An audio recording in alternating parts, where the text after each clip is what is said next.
Hi friends, आज हम my desk part 8 की शुरुआत करने जा रहे हैं। अगर आपने इस चैनल को सब्सक्राइब नहीं किया तो इस चैनल को सब्सक्राइब कर लीजिए। Let's begin. जियान ग्राउंड में होता है और एक्सरसाइज करते वक्त जियान फेंट हो जाता है। सियांची कहती है जियान जियान। फिर हमें दिखाते हैं कि जियान को डॉक्टर चेकअप करते हैं तो सियांची डॉक्टर से पूछती है अब जियान कैसा है। तो डॉक्टर कहते हैं नींद की कमी की वजह से वो बेहोश हो गया था। तो पैन सियांची से कहती है सियांची तुम यहाँ पर रहो। इतने में यूसिन जी कहते हैं नहीं नहीं मैं रहूँगा, सियांची नहीं। इससे मालूम पड़ता है यूसिन जी सियांची को जियान से दूर रखना चाहता है। सियांची यूसिन जी से कहती है तुम जाओ, मैं यहाँ पर रुकूंगी।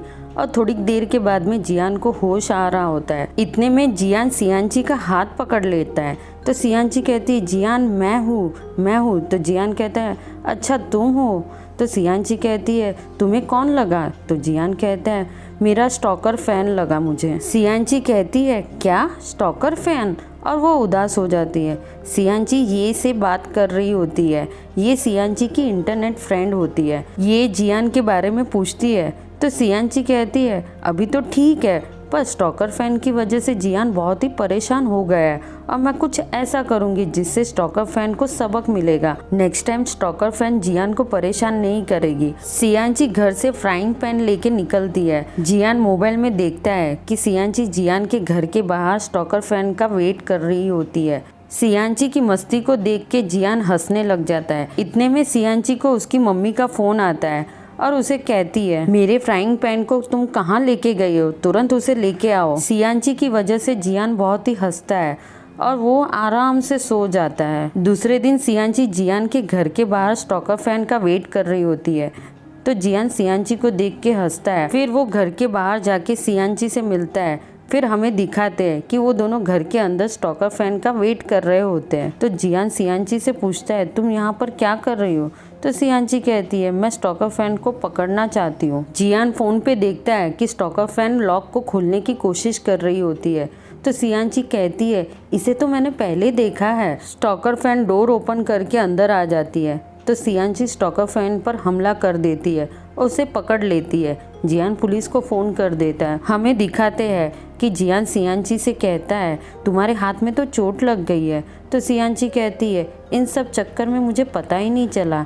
जियान सियांची को मेडिसिन लगाते वक्त उसे थैंक यू कहता है तुम्हारी वजह से मैं ये प्रॉब्लम से बाहर आया, पर मैं चाहता हूँ कि मेरे फैन अपनी लाइफ में इम्प्रूव करे। ये सुन के सियांची शॉक हो जाती है। सियांची क्लास में उदास होती है। तो यूसिन जी पूछता है तुम्हें क्या हुआ है, तुम इतनी उदास क्यों हो। तो सियांची कहती है मुझे ये भी नहीं पता कि मुझे अपनी लाइफ में क्या करना है। यूसिन जी कहता है ये सब मुझ पे छोड़ दो, इसका रास्ता मैं निकालूंगा। सियांची जे से पूछती है तुम अपनी लाइफ में क्या करना चाहते हो। वो कहता है मैं गेम प्रोग्रामर बनना चाहता हूँ। फिर वो लोग पैन से पूछते हैं तो पैन कहती है कि मैं नेशनल साइंटिफिक रिसर्च सेंटर में काम करना चाहती हूँ। और ये सुन के दोनों के तो ऊपर दुखों का पहाड़ पड़ जाता है। ली यूसिन जी से कहता है कल हम बाहर घूमने के लिए जाएंगे। तो यूसिन जी मना कर देता है। वो मन में सोचता है कि मुझे हर कीमत पे सियांची की हेल्प करनी है, मैं उसका उतरा हुआ चेहरा नहीं देख सकता हूँ। तो ली कहता है ये सब तुम लिटिल किंग कॉन्ग की वजह से कर रहे हो ना। तो यूसिन जी उसे मारने जाता है। ली एक लेडी से टकरा जाता है तो वो उससे माफ़ी मांगता है। तो वो लेडी उसे एक पैम्पलेट देती है और कहती है यहाँ पर एक सेमिनार है, इस सेमिनार को ज़रूर अटेंड करना। तो ली वो पैम्पलेट पढ़ता है तो वो हंसने लग जाता है। तो यूसिन जी पूछता है उसमें ऐसा क्या है कि तुम हंस रहे हो। तो उसे बताता है कि आने वाले फ्यूचर में क्या करना है, उससे रिलेटेड सेमिनार होता है। यूसिन जी सियांची को पकड़ के हॉल में लेके आता है। तो सियांची पूछती है तुम मुझे यहाँ पर क्यों लेके आए। यूसिन जी सियांची को पैम्पलेट दिखाता है तो वो बहुत ही खुश हो जाती है। और यूसिन जी कहता है मैं अभी थोड़ी देर में आ रहा हूँ और वो बाहर चला जाता है। तो बाहर से बहुत सारी लेडीज़ और जेंट्स अंदर आते हैं और उसको देख के वो फिर से पैम्पलेट पढ़ती है। तो उसमें लिखा रहता है रिटायरमेंट के बाद में क्या करना चाहिए। तो सियांची कहती है यूसिन जी ने मुझे फिर से बेवकूफ़ बनाया, और वो जाने लगती है। तो ओल्ड लेडी उसे रोक देती है। फिर वो ओल्ड लेडी अनाउंसमेंट करती है ये सेमिनार जो कंडक्ट करेगा वो एक एक्टर है, मिस्टर जैंग चैंग आते हैं। और हमें दिखाते हैं कि सियांची तो उनको देख के हक्की बक्की रह जाती है। सियांची चैंग का फोटो लेने लगती है।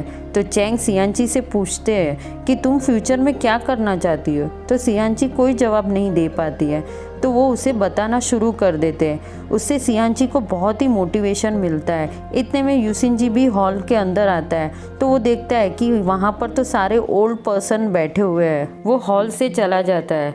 सियांची यूसिनजी से कहती है, ये सेमिनार की वजह से मुझे बहुत ही मोटिवेशन मिला है, मैं मेरे बचपन के सपने को पूरा करूँगी। और सियांची वहाँ से चली जाती है। तो यूसिनजी अपने आप से बात करता है, मैंने ये क्या कर दिया, और ये तो बहकी बहकी बातें कर रही है। सियांची घर में कुछ ढूंढ रही होती है, तो वो उसकी मम्मी से पूछती है, आपने मेरी डायरी देखी है? तो उसकी मम्मी कहती है, हाँ, बेड के नीचे एक बॉक्स है, उसमें रखी है।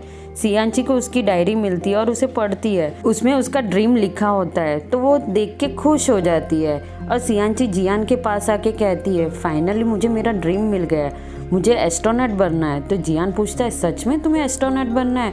तो सियांची कहती है, जेंग ने कहा था। फिर वो रुक जाती है और फिर कहती है, प्रोफेसर जेंग की बातों ने मुझे मोटिवेट किया, अब मैं अपने सपनों को पूरा करूंगी। तो जियान पूछता है, ये प्रोफेसर जेंग कौन है? पर सियांची उसे कुछ नहीं बताती है। सियांची एक और बॉक्स निकालती है, उसमें रॉकेट होता है और उसे पाके वो बहुत ही खुश हो जाती है, पर वो गलती से टूट जाता है। जियान भी मैगजीन पढ़ रहा होता है और उसे सियांची की बातें याद आती है, उसे एस्ट्रोनॉट बनना है। जियान भी सोच रहा होता है और इस तरह से पार्ट 8 का एंड हो जाता है। Bye bye.